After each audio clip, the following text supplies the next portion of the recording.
For the longest time, I thought my wife, Emily, was the perfect partner. We had been married for 8 years and our relationship had weathered ups and downs, but recently something had changed. Emily seemed distant, her phone always glued to her hand, her laughter lighter and more frequent when she was texting someone. At first, I told myself I was imagining things, but the nagging suspicion in my gut wouldn't go away. It all started with the late nights. Emily claimed she had joined a book club. It seemed innocent enough, she had always loved reading. But when I asked about the books they were discussing, her answers were vague. She couldn't name a single title. The explanations she gave felt rehearsed, like she had thought them up beforehand. One evening, when she returned home smelling of expensive cologne that wasn't hers, my suspicion hardened into something more concrete. That's when I decided to set a trap. The plan took weeks to put together. First, I needed confirmation of my suspicions. I started with subtle things, checking her phone when she was in the shower. She had changed her password. That was unusual. Emily and I had always been open with each other about such things. I felt a pang of guilt snooping, but I justified it to myself. If there was nothing to find, then I'd drop it. But if there was, my next step was to find someone who could help me. My best friend Jake was an it guy, and after explaining my situation, he agreed to install monitoring software on our home router. It felt invasive, but I was desperate. Jake warned me about what I might find, but I told him I had to know. Within a week, I had my answer. Emily had been messaging someone named Ryan almost daily. The conversations weren't just friendly, they were flirtatious, filled with inside jokes and plans to meet up. My heart sank as I read her words. She referred to him as babe and told him she couldn't wait to see him again. It was like a dagger to my chest. I could have confronted her right then, but I wanted to be sure. I needed undeniable proof.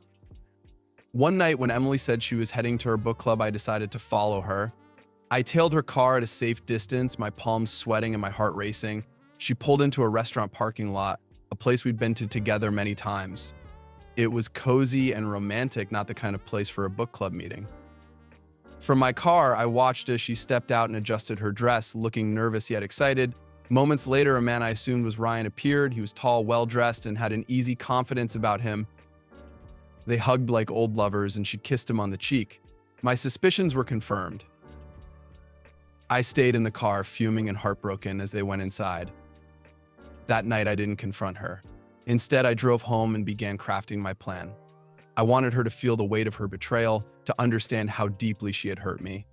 But I also wanted to leave her with no room for excuses. The trap was simple but effective. I rented a small studio apartment downtown and set it up with cameras. I created a fake social media account, complete with photos and backstory, pretending to be someone interested in her. Jake helped me make it believable, creating a persona Emily would find irresistible. His name was Mark, and he was a successful entrepreneur who loved travel and literature. I felt sick doing it, but I needed to see if she would take the bait. I started messaging her through Mark's account, and to my dismay, she responded almost immediately. The conversation started casually but quickly became flirtatious. Within days, she was confiding in Mark about how her marriage had grown stale, how she felt neglected. I couldn't believe what I was reading. It was like watching a stranger, not the woman I'd shared my life with.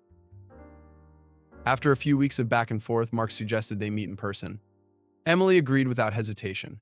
She chose a day and time, and I set up the studio apartment with everything I needed to record the encounter. I placed hidden cameras in strategic spots, ensuring every angle was covered. Jake, ever the loyal friend, agreed to monitor the feed in real time from his laptop. The day of the meeting, I told Emily I had a late work meeting and wouldn't be home until late. She seemed relieved. As she left the house dressed to the nines, I felt a mix of anger and sadness. This was it. This was the moment I would find out how far she was willing to go. I arrived at the studio apartment ahead of time and waited. When Emily walked through the door, I almost didn't recognize her. She looked radiant, but not in a way that made me feel proud. It was the kind of radiance meant for someone else. She called out for Mark, and when I stepped into the room instead, her face froze. The silence was deafening. "What are you doing here?" she finally asked, her voice trembling. "I could ask you the same thing," I replied, holding up my phone to show her the messages. Her eyes widened as she realized what was happening. The confrontation that followed was explosive. Emily tried to deny it at first, but the evidence was irrefutable. When she realized there was no way out, she broke down, crying and apologizing. She said it had been a mistake, that she'd been feeling lonely and unappreciated, but her excuses fell on deaf ears. "Do you love him?" I asked, my voice barely above a whisper. The question hung in the air like a ticking time bomb. She hesitated, and that hesitation was all the answer I needed. Without another word, I walked out, leaving her to face the reality of her actions. The aftermath wasn't easy. The divorce was messy, and Emily tried to paint herself as the victim. But the footage and messages I had collected told a different story. In the end, I walked away with a sense of closure. It wasn't the ending I had envisioned when we first said I do, but it was the one I needed. Looking back, I don't regret setting the trap. It was painful and messy, but it gave me the truth I needed to move on. And in the end, that truth set me free. Thank you for joining us on this emotional journey here on Story Voyage. If you enjoyed this story and want to hear more captivating tales, make sure to like the video and subscribe to our channel. Don't forget to turn on notifications so you never miss an upload. Your support helps us continue sharing these incredible stories. See you next time on Story Voyage.